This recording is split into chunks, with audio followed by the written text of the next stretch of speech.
meus caros, aqui é o Corvo. O podcast de hoje encerra uma série de publicações que eu fiz no segmento musical do canal sobre algumas questões tecnológicas que me desagradam profundamente há muito tempo, quando o assunto é música ao vivo, evento de entretenimento. Mas no caso aqui, como se trata de um tópico musical, o meu olhar acaba residindo mais nas questões que envolvem a apresentação de bandas artistas individual. Há dois grandes polos que centralizam totalmente o meu, eu diria, desprezo, de certo modo, mas também a minha total falta de esperança naquilo que tem sido ou o que será a música ao vivo, talvez em um futuro muito próximo. O primeiro polo eu discuti bastante em outros podcasts, e esse polo diz respeito a como os álbuns são gravados, mas principalmente como as músicas, os trabalhos de vários artistas e bandas dos mais variados gêneros têm se tornado cada vez mais artificial quando são apresentados ao vivo.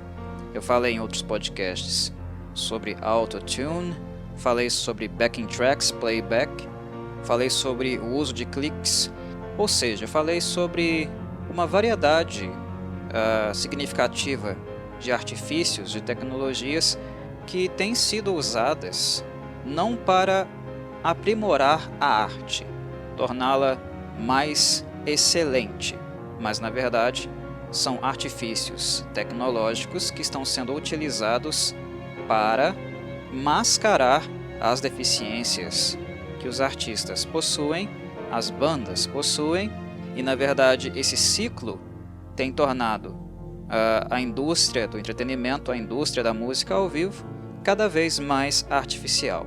Eu não estou falando aqui, por exemplo, do uso de tecnologia, a qual eu não tenho nada contra. Na verdade, eu sou a favor da tecnologia desde que ela sirva como um ponto de apoio, algo que aprimore a nossa aprendizagem, nosso desenvolvimento humano e artístico. Ou seja, a tecnologia pode ser usada para esse propósito.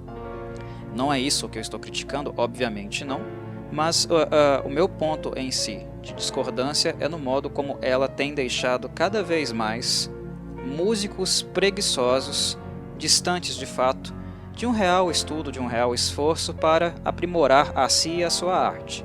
O cenário onde nós nos encontramos não é mais simplesmente como aquele que era no início dos anos 80, quando as backing tracks, eram usadas de certo modo para acrescentar alguma coisa a um trabalho que estava sendo realmente feito ao vivo em cima dos palcos.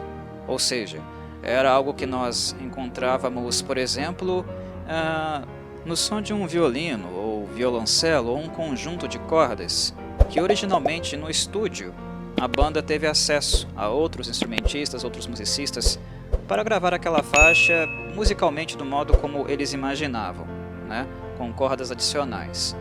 Para a turnê, nem todas as bandas têm dinheiro para contratar uma série de artistas, vários musicistas, para acompanhá-los, é muito caro. Então as backing tracks lá nos anos 80, nos anos 90, eram utilizadas principalmente para fazer um acréscimo de cordas e instrumentos quando a banda não tinha recurso financeiro para contratar outros instrumentistas para acompanhá-los.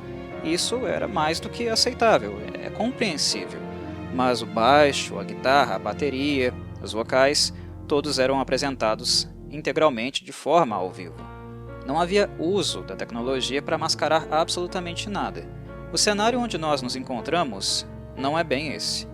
E eu diria que 90% dos artistas individuais ou grupos de artistas, bandas, têm usado a tecnologia para fingir que está tocando. Fingir que estão tocando seus instrumentos e fingir que estão cantando. Eles gravam versões previamente. Algumas vezes eles são tão descarados que usam inclusive as próprias versões de estúdio, mas no geral eles gravam essas faixas previamente, de um modo onde elas soem mais adequadas ou mais próximas do limite, do máximo que eles podem entregar em termos de qualidade. Hoje em dia, com suas capacidades individuais, segundo a idade, o que o corpo pode produzir, essas faixas são programadas, elas são inseridas durante a apresentação, de acordo com a organização do setlist e no momento certo. E os artistas em si, eles apenas fingem que estão tocando alguma coisa ou que estão cantando, né? Muitos escândalos, entre aspas, né? Porque é tão comum, é tão frequente hoje em dia que nem é mais escandaloso mais. E isso é preocupante, pelo menos para mim é algo terrível de constatar. Me deixa realmente muito triste, sabe? Muito desapontado. Mas pipocou na mídia várias e várias vezes, né? O Kiss fazendo isso, o Motley Crue fazendo isso. São os exemplos mais calamitosos, mais ridículos, digamos assim. Mas 90% das bandas e dos artistas, e eu não estou exagerando, têm feito uso de backing tracks massivo. Claro que existe, né, um uso em maior ou menor grau, mas a tendência, o que nós temos visto ultimamente, é o uso massivo de backing tracks. Sujeitos fingindo que estão tocando seus instrumentos, mas na verdade é apenas uma mímica. O som não está saindo daquilo que eles estão fazendo nos instrumentos, mas daquela faixa, né? Daquele arquivo em FLAC, lá no PC, no backstage. Tudo sai de uma máquina. O que vocês estão consumindo ao vivo nada mais é do que faixas pré-gravadas. Nada além disso. E o principal problema, né, a meu ver, é a falta de transparência nesse sentido. Os artistas não dizem para vocês que estão fazendo isso. E eles cobram de vocês o preço de um show ao vivo, de uma apresentação ao vivo. E muitas pessoas, naturalmente surdas, a maioria delas não consegue perceber que autotune está sendo utilizado, não consegue perceber que a faixa em si não está sendo realmente tocada. A música é tão perfeita, né? E as bandas inclusive afirmam que estão cada vez melhores e perfeitas no palco, mas o que se trata aqui, né, o que está aqui em questão não é perfeição, é preguiça de estudar, é preguiça de fato de querer apresentar, né, com ensaios e mais ensaios, com preparação, um show que de fato seja único para aquele público que está indo acompanhar a banda naquele dia. É uma coisa que não acontece mais. No passado era comum para quem tinha mais dinheiro, né, acompanhar uma banda em turnê. Até porque o show que eles tocavam em uma cidade em uma noite X, na noite Y seguinte, não seria o mesmo show. A banda estaria de um modo diferente naquele dia, fisicamente, mentalmente. Naqueles pequenos erros eles aconteceriam em lugar diferente. É uma dinâmica diferente. Então, por exemplo, quando nós conseguimos bootlegs de shows realizados no passado, né, nos anos 70, nos anos 80, 90, era uma experiência diferente, era uma apresentação diferente, um show diferente, uma forma diferente. E cada show era único. Hoje nós não temos mais isso. Os shows não são mais únicos. Na verdade, se trata da mesma gravação repetida a cada cidade, a cada lugar que os artistas, as bandas, têm ido se apresentar. Então esse é um polo, falei que são dois, né? Esse é um polo do meu total desânimo, falta de vontade de consumir música ao vivo. Eu perdi completamente o gosto, o prazer de assistir, acompanhar um artista se apresentar. Porque na verdade o que eles estão fazendo é mentir, eles estão mentindo para o público. Eles não estão se apresentando ao vivo. E se for para ouvir uma coisa pré-produzida, pré-gravada, eu fico em casa. Economizo o meu dinheiro, né? Não gasto mundos e fundos para ouvir, na verdade, um simples computador, notebook lá no backstage, liberando faixas para sair nas caixas de som e amplificadores. Simples assim, eu não preciso gastar dinheiro para sair de casa e ouvir uma coisa que, de fato, é fake, e que artistas, né, bandas, sem o menor constrangimento, estão fingindo ali em cima do palco que estão fazendo aquilo de fato, que estão produzindo aquela qualidade, entre aspas, de fato. Não é qualidade, é um robô que está fazendo. É claro que vai ser perfeito, entre aspas. É um robô que está produzindo. Isso não é arte humana, não é produção humana. É sintético, é falso. Enfim, esse é um polo do meu desagrado. O segundo polo do meu desagrado, e na verdade eu poderia chamar de tampa no caixão, se trata da temática do assunto que eu vou tratar aqui hoje. Porque não apenas a apresentação, a arte em si, devido à sua artificialidade, está empodrecida. Também a logística, também a organização, também o âmbito dos negócios está completamente empodrecido e favorecendo apenas algumas pessoas, alguns poucos proprietários, de fato, da indústria como um todo, porque um monopólio foi formado, um monopólio que está aí no mercado há muito tempo, há mais de uma década, e isso também tem atentado contra os consumidores, aqueles que estão procurando os eventos ao vivo, música ao vivo para ouvir, inclusive também em eventos teatrais, em eventos esportivos, até porque esse monopólio abocanhou tudo, quase tudo, eu diria 95% ou mais do mercado da indústria hoje está nas mãos de um pequeno conglomerado, de um pequeno número de proprietários, pessoas, tá?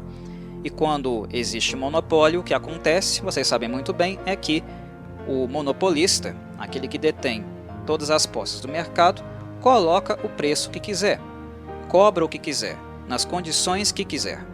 E isso, inclusive, implica também um dano direto, drástico, aos próprios artistas, porque taxas são cobradas não apenas do público, mas também aquelas taxas de locação, de logística, de produção, né, do que é necessário ou não para agendar datas em algumas casas específicas, no quesito do plano de marketing, na parte estrutural, eles colocam o preço que quiserem, porque a negociação é feita por eles com os donos de casa.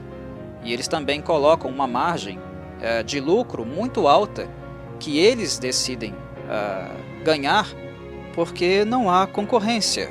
Não existem outras empresas com real capacidade de oferecer aos artistas melhores condições, e não apenas jogam sobre eles taxas ou requisitos para atingir aquela meta de superávit absurdo que o monopólio da vez, aquele que eu vou falar daqui a pouquinho, né, deseja.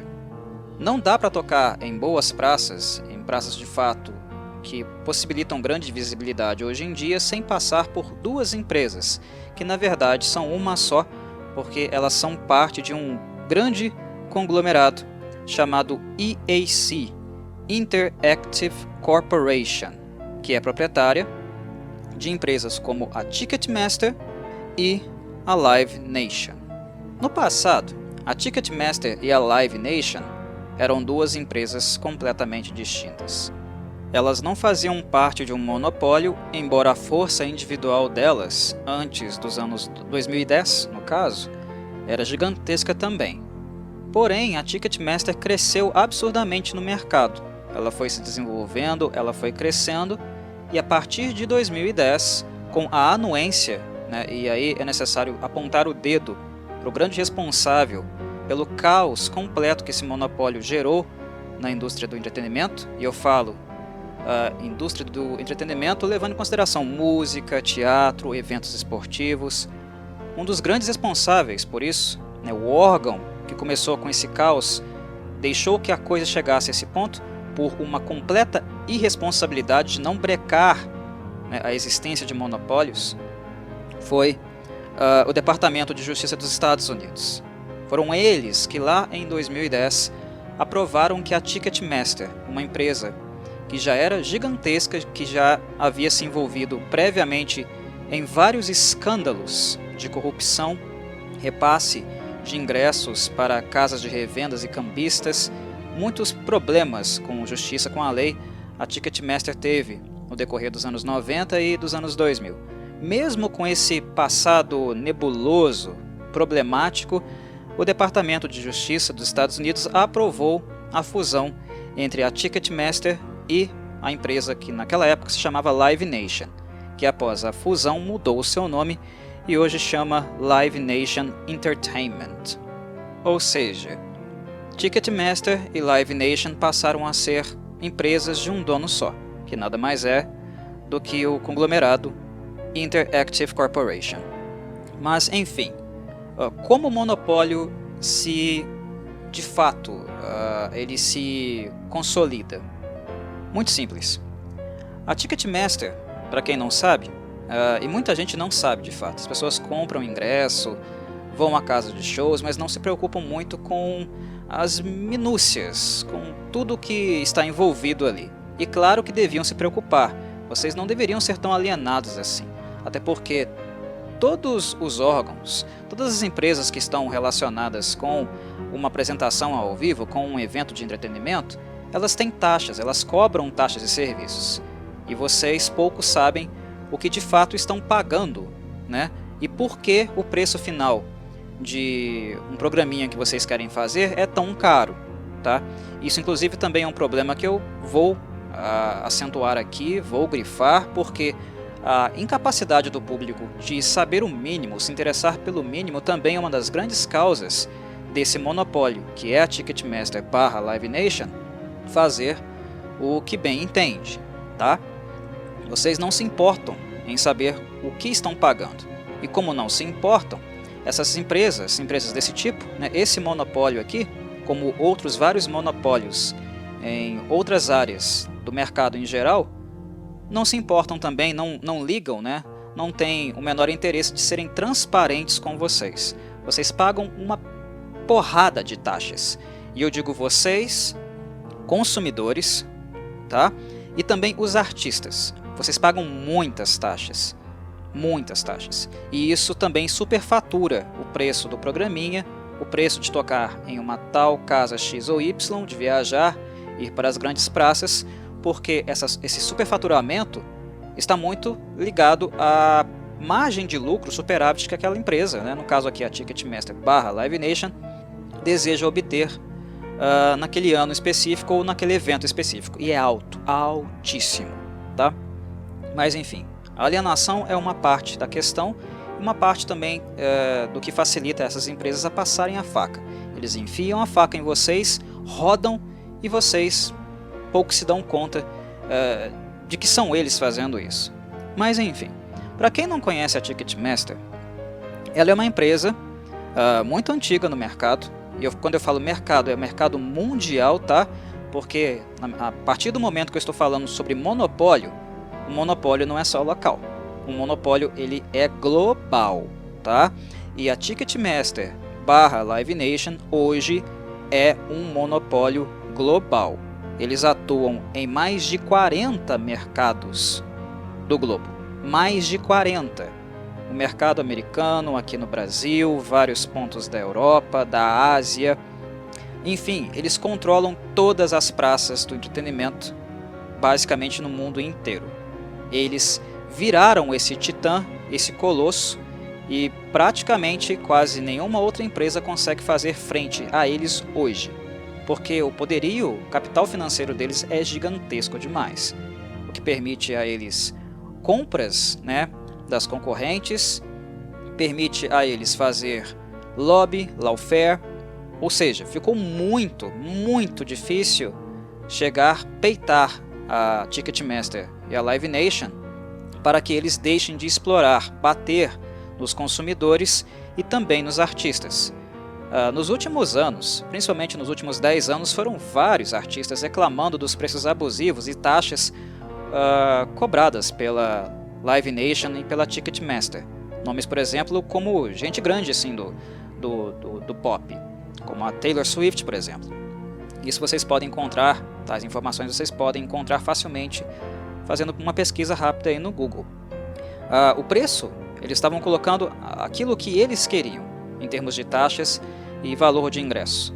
E não havia qualquer diálogo, até que a bolha definitivamente ela estourou e eles conseguiram, né, a façanha, literalmente uma enorme façanha de desagradar tanto republicanos quanto democratas no Congresso americano. E foi apenas neste ano em questão, 2023, que o Senado americano finalmente começou a fazer alguma coisa contra eles. Mas eu falo sobre isso daqui a pouquinho. Mas enfim, a Ticketmaster é uma empresa gigantesca que sempre trabalhou com a criação, com a distribuição e as vendas de ingressos para eventos musicais, teatrais e esportivos. Ou seja, ela cria o ingresso, ela distribui o ingresso e estipula também o valor desse ingresso. Isso é a Ticketmaster e por isso ela tem esse nome, né? Ticketmaster, né? Os mestres dos tickets, dos ingressos. O trabalho da empresa é basicamente esse.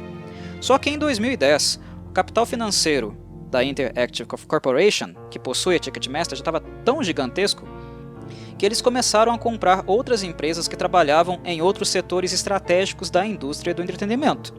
E uma dessas empresas era a também gigante Live Nation, mas cujo capital financeiro já era menor do que da EAC.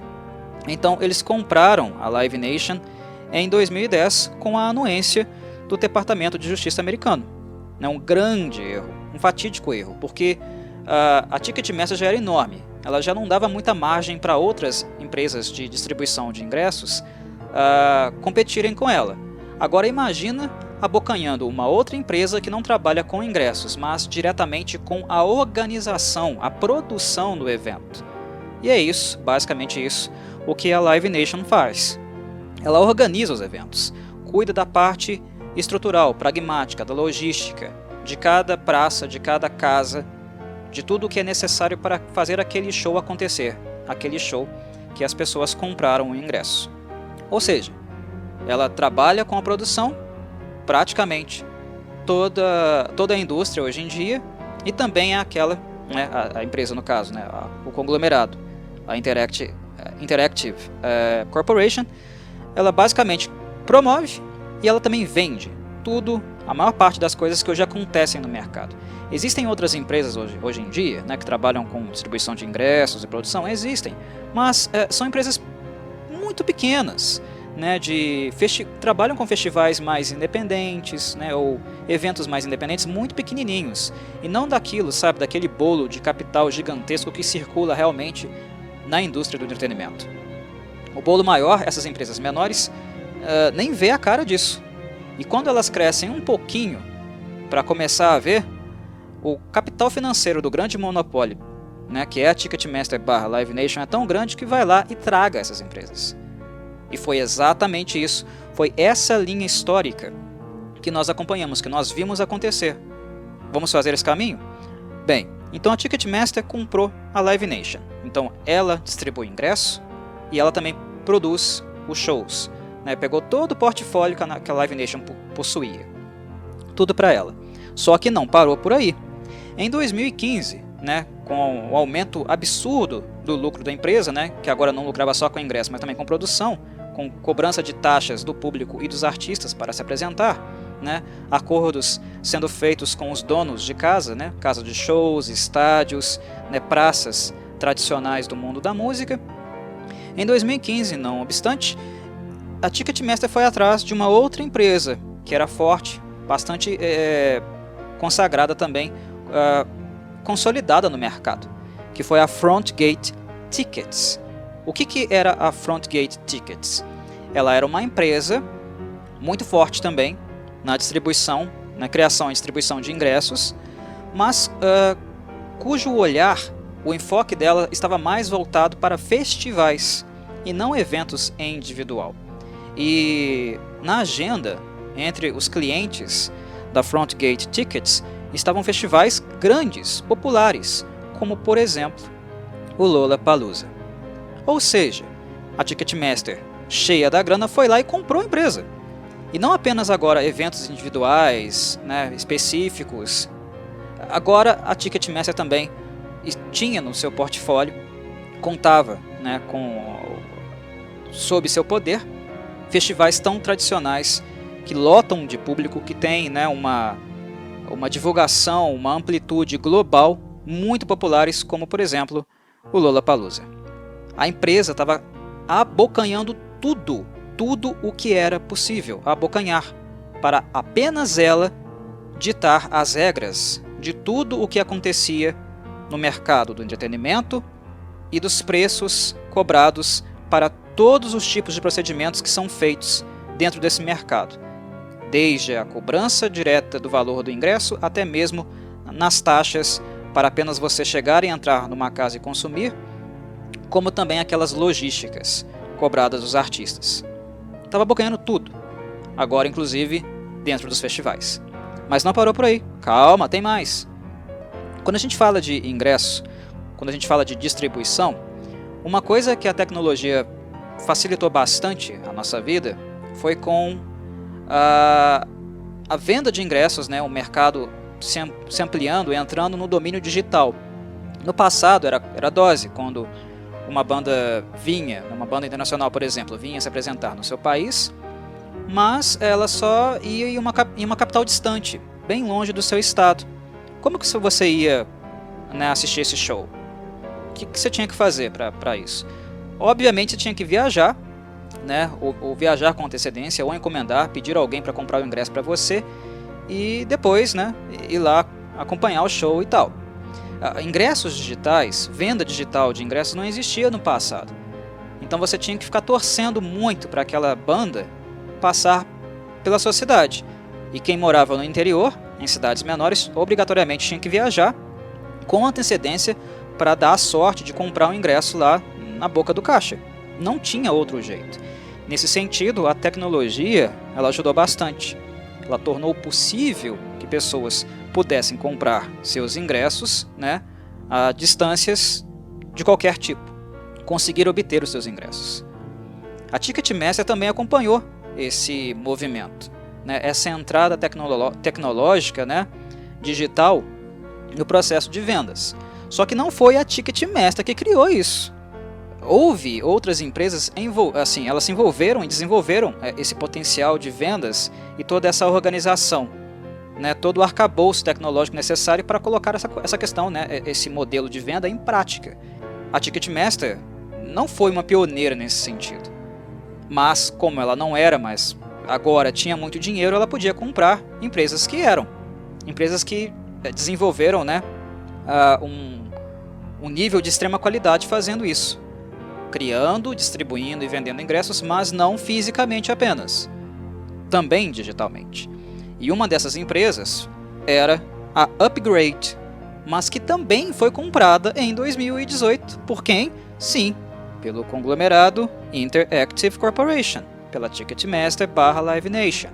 Ou seja, agora não mais o mercado físico ou semi-digital. Agora, no seu portfólio, né, entre todos os seus clientes e praças, a Live Nation também tinha total controle do mercado digital e de tudo que ela poderia fazer dentro dele, das regras que ela ditaria para a compra desses ingressos, em que circunstâncias, em que tempo. E aí, meus caros, um abraço. Agora ela tinha tudo, todos os pontos estratégicos, né, todos os negócios centrais do que envolve toda a logística de um evento ao vivo debaixo das suas asas. E não à toa, né, as práticas abusivas começaram a aparecer, né, a ponto de pessoas com o mínimo de senso começarem a questionar: cara, isso aqui é impensável, isso aqui não faz sentido. Não faz sentido, isso aqui é inaceitável. Mas com quem você vai reclamar? De qual outra empresa você vai consumir? Se esse monopólio absurdo aqui tem total controle de toda a indústria. Há muitos anos, principalmente na última década, eu me neguei a fazer parte disso e a ser consumidor, cliente dessas empresas, porque eu simplesmente não concordo com a ética de trabalho delas e com a direção de trabalho delas. Ah, Corvo, então você não vai assistir mais um show ao vivo, você não vai mais frequentar um festival. Sim, eu não vou, porque eu não quero ser assaltado. E principalmente, eu não quero ser assaltado, eu dou valor no meu dinheiro, tá? Eu não quero ser assaltado comprando coisas, consumindo coisas que eu nem sei exatamente o que eu vou comprar e consumir. Porque foi esse recorte, esse desenho, que principalmente em festivais, a Ticketmaster e a Live Nation, foi para esse cenário que elas começaram a nos obrigar a aderir e a aceitar. Muitos festivais começaram a vender ingressos com antecedência a preços exorbitantes, tá? Quando nem o cast de artistas e bandas estava definido. Por exemplo, vamos comprar, né, ingressos para a edição 2024 do Rock in Rio. Exemplo, tá? Nem sei se vai ter, não me interessa. Estou pouco me lixando se vai ter ou não. Mas é um exemplo. Abre-se as vendas, aquilo que é chamado de pré-venda, que entra dentro de uma categoria chamada preço dinâmico também, né? O que é uma mentira também que a Ticketmaster e a Live Nation contam para vocês. A Ticketmaster, no caso, que vende os ingressos, né? É uma grande mentira. Aquele papinho do preço dinâmico. O que é o preço dinâmico? Isso está no título, né? Na expressão, tá óbvio. É um preço que varia de acordo com o momento de venda, o estágio das vendas desses ingressos. É um preço variável. O preço de pré-venda, como não tem concorrente, como não tem outras empresas e outros festivais sendo oferecidos ao mesmo tempo, a gente não pode falar que existe aqui uma competitividade, certo? Se só tem a Ticketmaster vendendo ingressos e a Live Nation produzindo eventos, grande parte dos eventos, não há concorrência. Então, nós vamos dar desconto no ingresso se você comprar o ingresso na pré-venda. O que te garante, cara pálida, que realmente um desconto está sendo feito? Não tem concorrência, vocês não têm outro critério, outro meio de compra, outra indústria envolvida nesses grandes eventos para calcular aproximadamente o preço médio, né, de ingressos para eventos, festivais. Está tudo dentro do portfólio da Ticketmaster Live Nation. Então ela coloca o preço que ela quer. E ela mente, dizendo que esse preço da pré-venda é um preço com desconto. Mas não é. É o preço que ela decide colocar. E aí já está incluso, obviamente, todo o planejamento da empresa. Os lucros que ela deseja obter, que são altíssimos. É um superávit não o dobro, o triplo, ela quer muito mais, ela quer todo o dinheiro que ela puder arrecadar. Tem um dado de 2019, foi o que eu consegui encontrar, sobre lucro da Ticketmaster isoladamente. Nem entra a Live Nation aqui. O lucro da empresa naquele ano foi de 12 bilhões. Vocês ouviram bem. 12 bilhões de dólares só em 2019. Mas isso é esperado, porque ela controla o mercado. Ela está em toda parte. E como não tem concorrência, ela coloca o preço que ela quer. Mas voltemos para a questão do preço dinâmico e a venda de ingressos para festivais. Pré-venda. Vai comprar no desconto. Não vai, não tem concorrência. O preço está alto desde o princípio. 100% de aumento. Só que você não sabe disso. Aí começam aquelas vendas, né, loucas na internet, onde todo mundo fica esperando para entrar, né, numa fila para entrar e conseguir o seu ingresso, com aquele preço abusivo, taxa abusiva, inclusive sem saber quais os artistas vão se apresentar no dia tal. Isso não entra na minha cabeça, meus caros. Não entra. Para mim é inaceitável. Eu não consigo entender ou aceitar como eticamente viável. Eu não acho que a prática seja de fato ética. Você oferecer um produto, oferecer, né, um dia de festival e não dizer para a pessoa o que ela vai consumir, o que ela está comprando. E para mim, assim, é de partir o coração, é de, sabe, total desespero, desilusão, ver a manada, a clientela, né, abusada, alienada, se sujeitando a esse tipo de prática.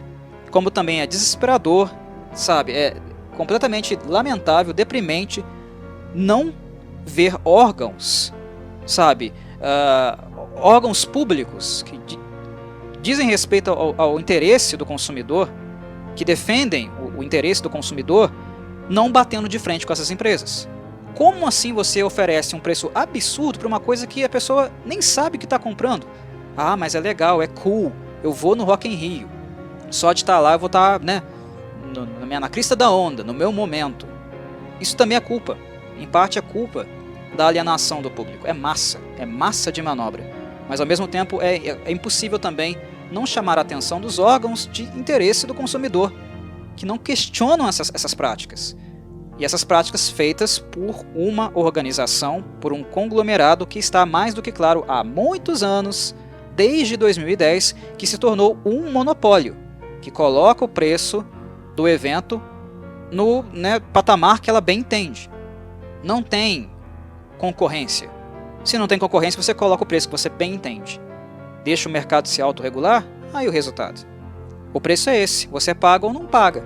Aí depois tem muita gente, né, que defende monopólio reclamando. Nossa, né, a indústria do entretenimento ficou elitista, pobre não pode mais ir em festival, não dá mais.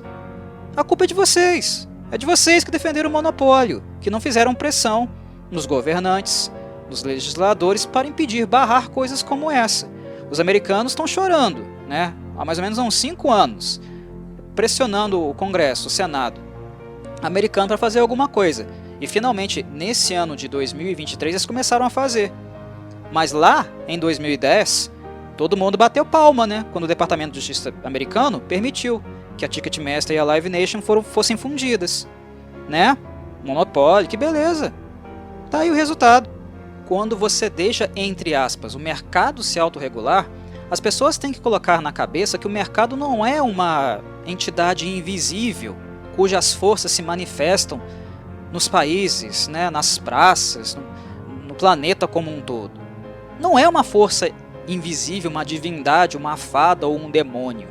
O mercado tem nome, e o nome do mercado é o nome de algumas poucas pessoas que controlam os meios, têm posse das empresas mais poderosas financeiramente, economicamente e politicamente das praças, dos mercados, de um mercado que é global.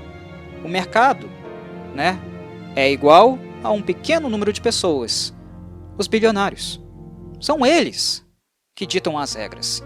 São eles que compram políticos. São eles que fazem lobby. São eles que fazem pressão e desestabilizam moedas locais, inclusive, para atender seus interesses. Se tudo é entregue na mão de apenas algumas pessoas, não tem livre mercado. É um mercado completamente subordinado ao interesse de pequenas pessoas. Pequenas no sentido de não muitas pessoas, né? Porque eles são enormes. São pessoas gigantescas, que são donos de quase tudo relativo a um determinado setor da indústria, como é aqui no setor do entretenimento. É o que se tornou a Ticketmaster, a Live Nation. Elas estão na mão de pessoas, né? Poucas pessoas, pequeno grupo. E quem dita as regras, quem dita o preço, são eles. Até porque quem vai fazer frente? Se o mercado não intervém, e é exatamente isso que está acontecendo nos Estados Unidos, olha só que legal, né? É o mercado sofrendo intervenção do Estado, porque o mercado tornou a competitividade impossível.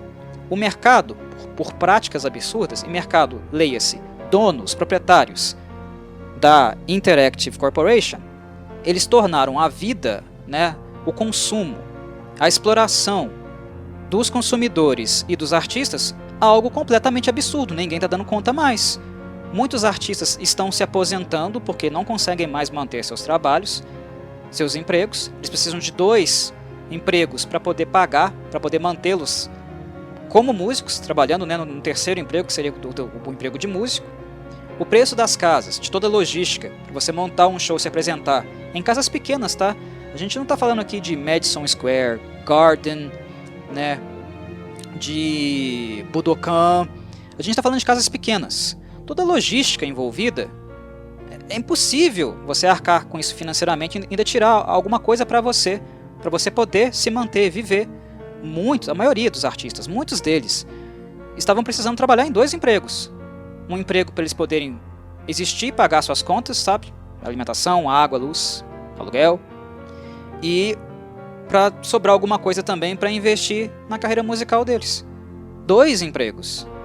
Sendo que um deles, o musical, porque é emprego, é trabalho, tá? Não estava mantendo. Não era possível ser mantido com as taxas abusivas que Ticketmaster e Live Nation estavam cobrando. Esse é o ponto.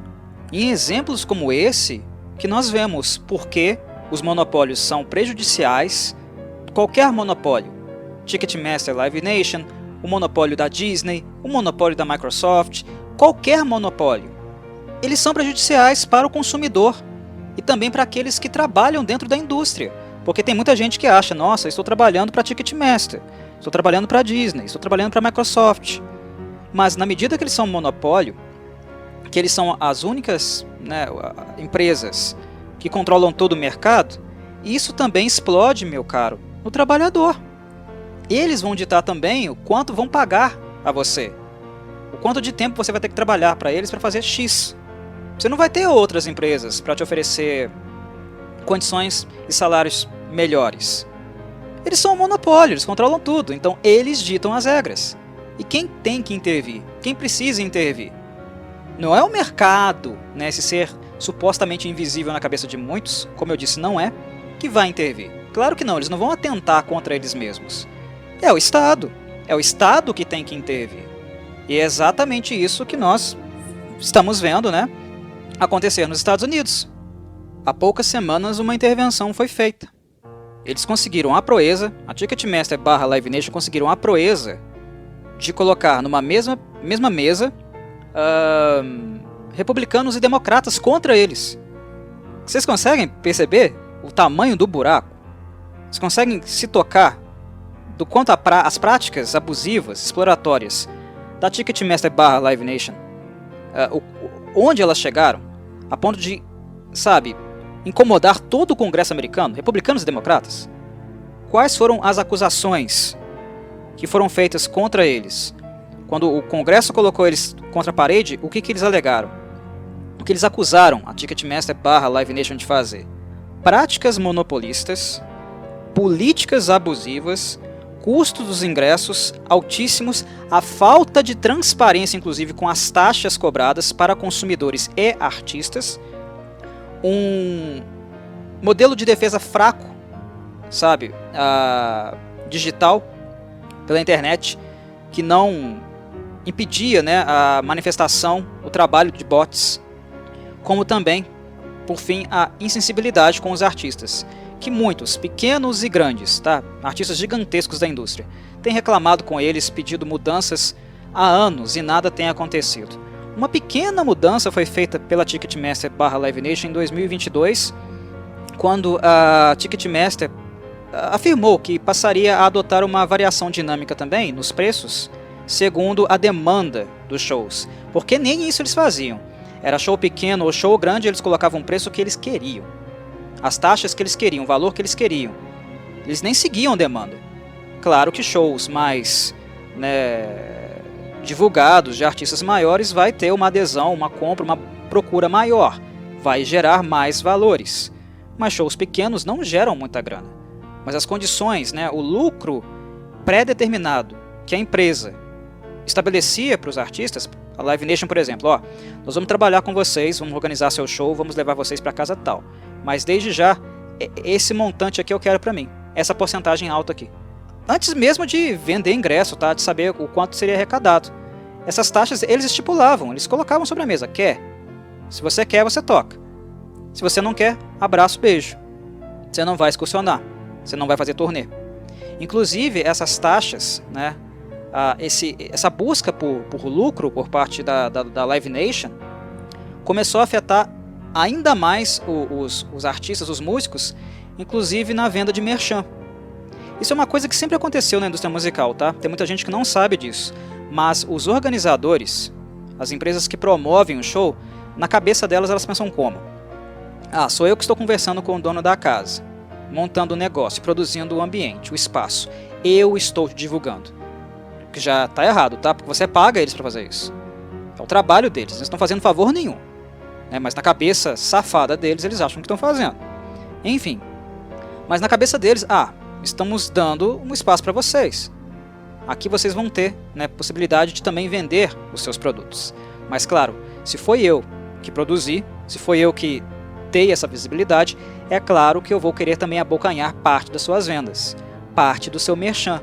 Camiseta, boné, chaveiro, autógrafo em fotografia, em disco. Tem gente que não sabe que eles fazem isso, mas eles fazem. Eles fazem isso. E é uma coisa que piorou, assim, vertiginosamente com o passar das décadas. Tá cada vez pior. Os caras não colocam um centavo na produção de camisa, de CD, de venda, nada. E eles se acham no direito, só porque promoveram um show em uma praça, eles se acham no direito de abocanhar uma porcentagem alta do merchandising de artistas. Tipo, 20, 30%, é muita coisa. Como é que um artista, um músico, vai sobreviver da sua arte desse jeito? E quando eu falo isso, eu penso principalmente nos pequenos, tá? Não naqueles multimilionários, que inclusive também reclamam. É muito dinheiro, cara. Mas isso explica, né, porque a Ticketmaster, em 2019, lucrou 12 bilhões de dólares.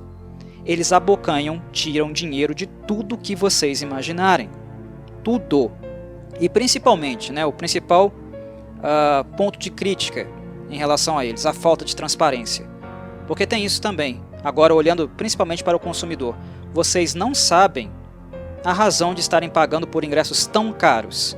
E tem muita gente que, por falta de informação, né, no caso são desinformadas, por alienação, costuma o quê? Apontar o dedo para os artistas. Ah, você está cobrando demais. Ah, você quer ganhar demais.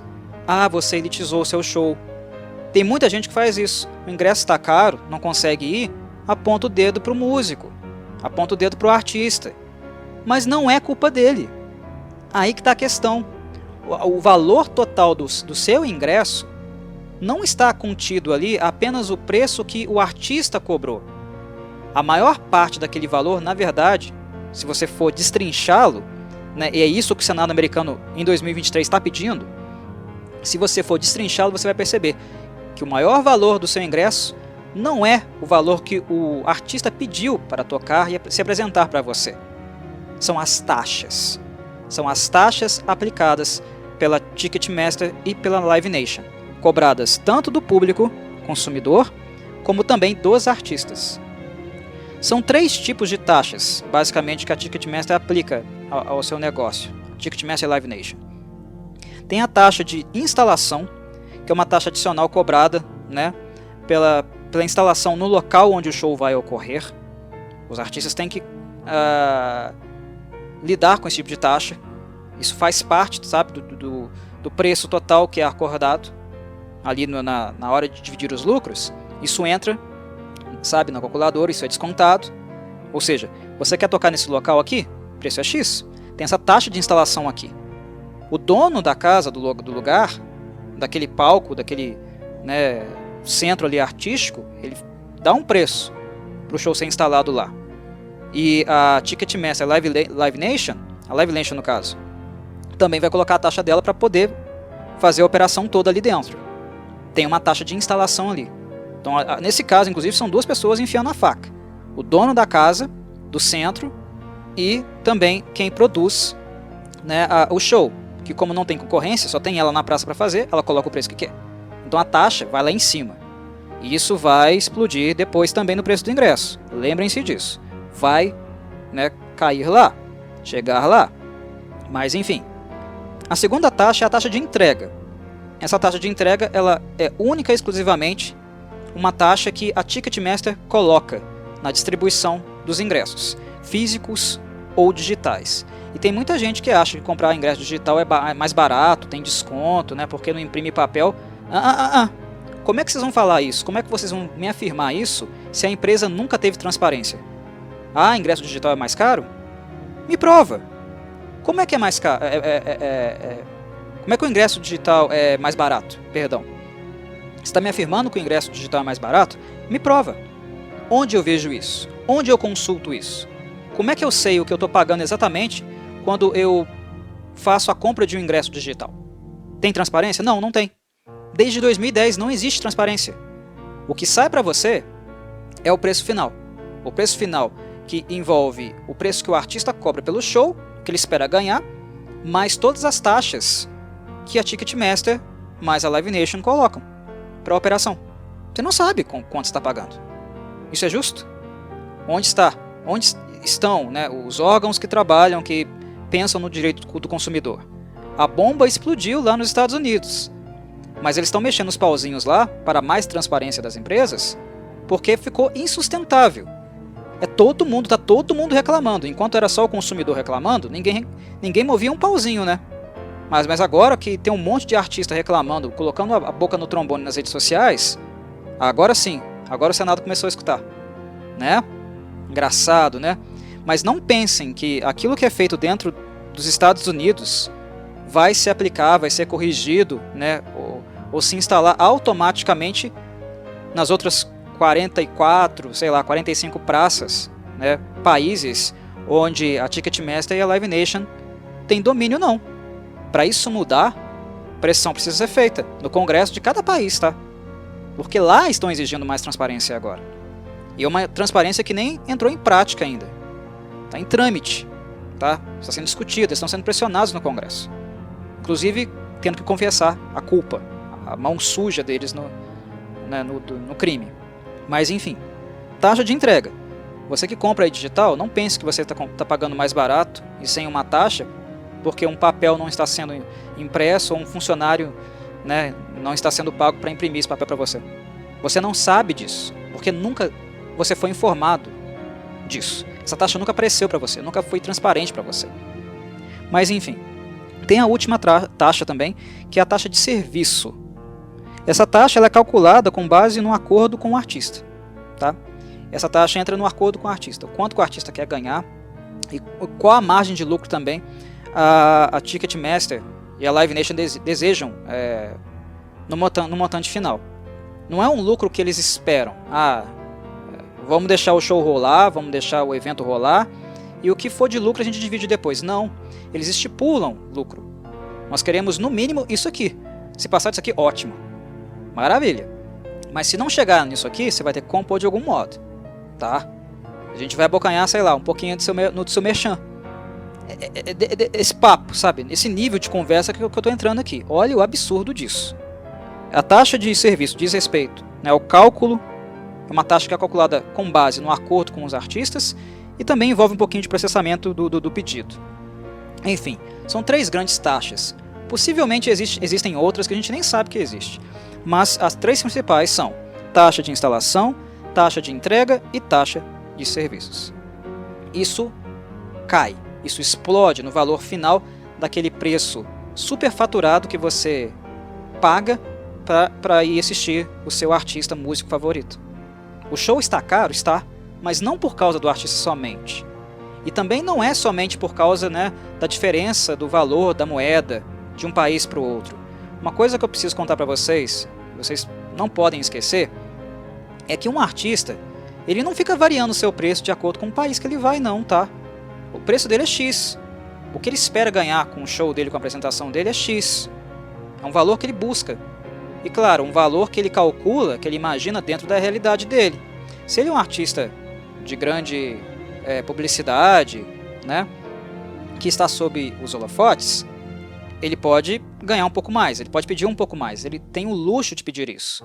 Mas artistas que têm um público muito seleto, pequeno, sabe, que são acompanhados por fãs mais antigos, que não têm tanta exposição assim, eles não podem lá chegar e colocar um preço nas alturas assim que eles querem ganhar. Claro que não. Obviamente eles não são idiotas e percebem que se eles colocassem preços muito abusivos acima da realidade do público deles, eles não conseguiriam tocar em lugar nenhum. Não teria público suficiente para pagar, né? Então eles calculam o preço deles de acordo com a sua própria realidade, né, e visibilidade. E esse preço ele não muda. Esse preço no Brasil vai ser esse preço nos Estados Unidos vai ser o mesmo no caso, né? Lá na Europa também. Esse preço não altera. É X dólares ou X euros. Depende, né, da banda, da moeda, de onde ela vem. Ou a moeda que ela escolhe trabalhar. Mas é aquele preço. E aí tem uma variação, claro, né, que é dada pela moeda local. Se a sua moeda local, por exemplo, do real está desvalorizado, claro que o show vai ser mais caro. Mas o preço do músico não é variável. O que varia é o preço das taxas. Porque as taxas não são transparentes. As taxas não são inertes. Há um dinamismo entre elas que o monopólio, reforço, cobra como bem entender e não tem transparência. Então, na hora de você questionar, xingar nas redes sociais, ir atrás do seu artista, olha de fato para quem está fazendo isso com você, para quem está te roubando. E é por isso que eu falo que esse é o segundo pilar do meu total desgosto, né, de frequentar shows ao vivo. Eu não quero ser roubado. Além de não estar de fato ouvindo música ao vivo ultimamente, o monopólio que virou a indústria da música, a indústria do entretenimento ao vivo, está roubando, está explorando as pessoas. E não dá, sabe, a amargura, a tristeza, sabe, o desejo de não ser trouxa em mim é maior. Me dá desgosto. Fica em casa. Quero saber como está uma turnê? Eu olho, dou uma olhada no YouTube, nas filmagens que o público, desculpa, tá? Trouxa, faz. Se eu quero saber se é informado do setlist, como estão tocando, o que está tocando, YouTube, Google, nas 1001 redes sociais que existem por aí.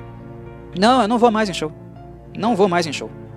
Os shows que eu vou, vai ser de artistas pequenos, que eu sei que não tem tecnologia para me enganar, que de fato fazem seu show ao vivo, e que a Ticketmaster e a Live Nation não estão envolvidas na produção.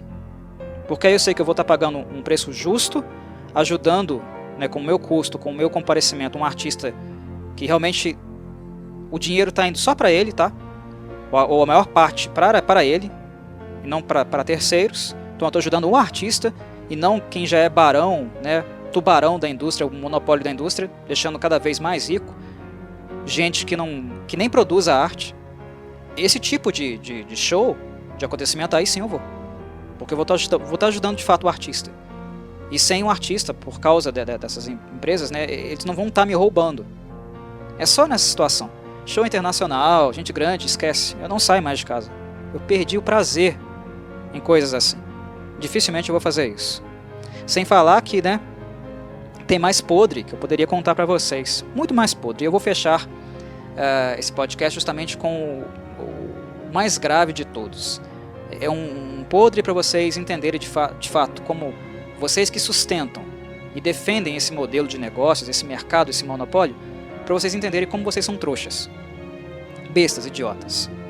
Aqui a gente não está falando de gentinha inocente. Nunca foi.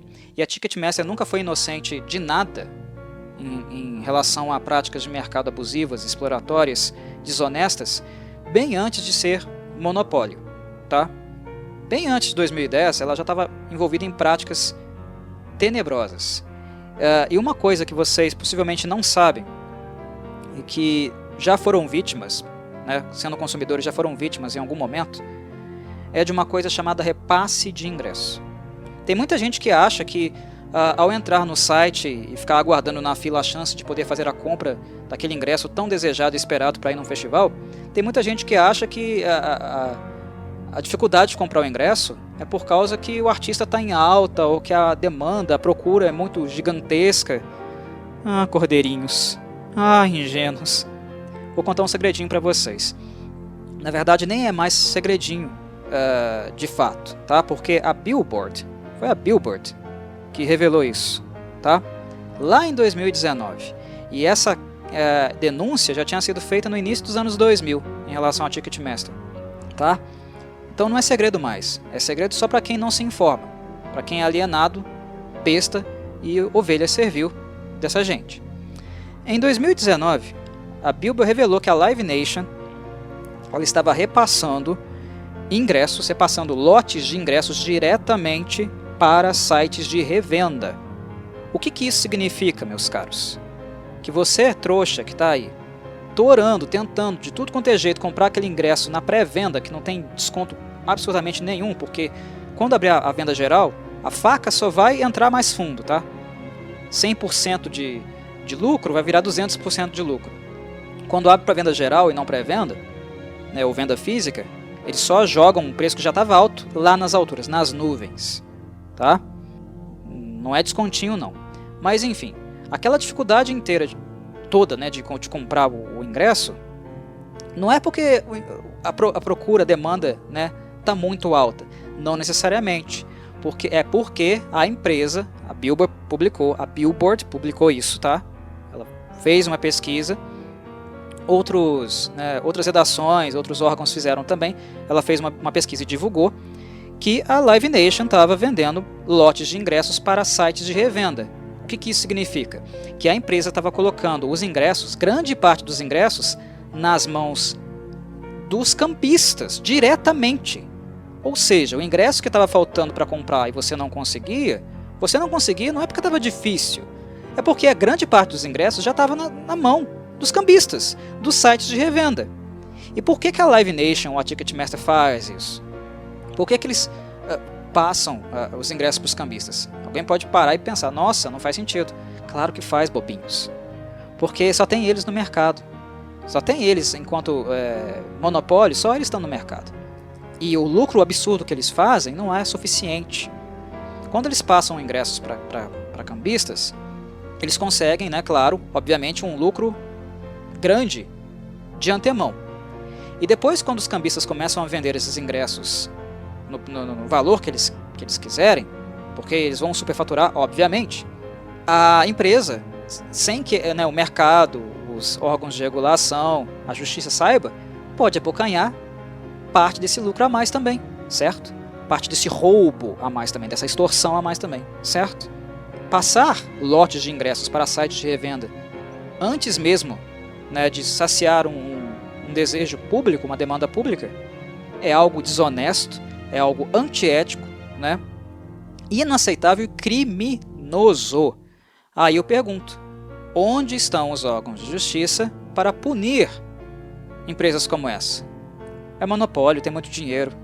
Eu acho que muito bolso, né? Muita carteira, muita conta bancária deve ser ali preenchida de maneira pontual para que os processos multimilionários não aconteçam, certo? Ninguém é ingênuo aqui. Não existe ninguém ingênuo aqui. E esse meio ele é muito corrupto. Então, para quem não sabe, e que fica igual um louco tentando conseguir ingresso digital, entrando numa fila e ficando por horas, e no final não conseguindo comprar o ingresso, saibam. Às vezes você não consegue o ingresso porque a maldita da empresa que está distribuindo já mandou um monte de lote desses ingressos para cambista, tá? Passar a faca, meter a faca nas suas costas posteriormente. E não sou eu que estou dizendo, procurem aí, matéria da Billboard, em 2019. E esse tipo de denúncia existe contra a Ticketmaster bem antes dela se fundir com a Live Nation. Lá atrás, bem no início dos anos 2000, já havia denúncias nesse sentido. Mas tem mais. Tem mais. Vocês sabiam que o FBI já bateu na porta da Ticketmaster / Live Nation? Sim, o próprio FBI já fez isso. Por quê? Porque a indústria, sendo gigantesca como é, não se satisfaz com o seu monopólio, com o seu poderio financeiro e com o modo como ela sufoca todos os seus concorrentes. O FBI descobriu que a Ticketmaster fez um movimento de hackeamento de sistema dos seus concorrentes há alguns anos atrás. Ela estava invadindo a rede de empresas concorrentes, coletando seus dados obviamente privados, e impedindo que essas empresas que já estão sufocadas e pequenas pudessem competir e fazer oferta, tentar entrar no mercado novamente com propostas, né, de serviço e trabalho em algumas praças do mundo. Ao entrar no sistema de concorrentes, ela tinha acesso a tudo o que estava acontecendo, tudo que estava sendo negociado, planos de futuro dessas empresas, de desenvolvimento, de crescimento, e com essa informação, obviamente, ela poderia boicotar. Eles hackearam concorrentes, meus caros. Claro, eles podem fazer isso, eles têm grana, né? Sujo, é muito sujo. Percebem? O negócio aqui, o buraco é muito mais embaixo. Muito mais embaixo. Eu já falei tanta coisa aqui para vocês, até esse momento aqui, nesse podcast, coisa que vocês podem conferir, procurando, vasculhando, matérias jornalísticas, arquivos legais, né? Enfim, que é impossível, é simplesmente impossível defender esse modelo. E é impossível o cliente, respingou nos artistas, está impossível para os artistas, mas também é impossível para os clientes qualquer tipo de esperança no sentido de não serem assaltados, explorados, enganados totalmente por essas empresas. Empresas que, repito, são monopólio, estão nas mãos de poucas pessoas, há um dono só. Enfim, então, por essa razão, pela razão número 1 e essa razão número 2 que eu explanei aqui nesse podcast, eu pessoalmente não tenho mais prazer algum de sair de casa e ir em eventos. Acabou. A indústria musical foi dizimada por práticas desse tipo. Sair de casa e pagar por isso é como carimbar na testa, né, o logo de otário. E honestamente eu não sou e nem quero ser. Não tenho muita esperança em ver esse cenário mudando. Até porque o público é muito servil. O público reforça essas práticas, o público não se informa, o público consome. Independente do preço que coloquem no ingresso, o público vai e consome. E há anos que eu vejo isso acontecendo, então eu não tenho nem um pouco de esperança em ver esse cenário mudando.